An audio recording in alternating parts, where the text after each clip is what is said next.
Et si les dieux grecs s'amusaient à faire un petit classement de puissance? Eh ben moi je te montre tout de suite ceux que t'as vraiment pas envie d'affronter. Top 5 des dieux grecs les plus puissants de la mythologie. En 5, Athéna, déesse de la sagesse et de la guerre stratégique, elle ne gagne pas par force brute. Elle gagne parce qu'elle a déjà prévu ton prochain coup. Elle a aidé des héros comme Ulysse à survivre contre des monstres totalement impossibles. Dans ce top, on voit bien que le cerveau égale, voire surpasse les muscles. En 4, Poséidon et son trident. Dieu des océans, il contrôle les mers, les tempêtes et les séismes. Tout va bien. Un coup de trident, un tsunami et plus de villes sur la carte de France et du monde. Même les autres dieux évitent de le contrarier. 3. Arès. Lui, c'est le dieu de la guerre brutale. Pas de stratégie, mais pas de pitié non plus. Il incarne la violence pure du combat. Quand il apparaît, c'est le chaos total. Et attention, on rentre dans le top 2.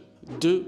Hadès, c'est le roi des enfers, tout simplement. Il contrôle le monde des morts. Personne n'échappe à son royaume. Même les dieux respectent son autorité. Et en 1, on retrouve forcément Zeus, le roi des dieux, maître du ciel, de la foudre et de l'ordre cosmique dans sa globalité. Il a vaincu des titans, renversé son père et peut frapper n'importe quoi et n'importe qui depuis le ciel. Zeus, s'il te plaît, me fais pas de mal. La moralité de cette vidéo, c'est que dans la mythologie grecque, le pouvoir ce n'est pas juste la force, c'est contrôler un morceau du monde. Maintenant c'est à ton tour, dis-moi ton top 5 des dieux grecs les plus puissants en commentaire. Bye.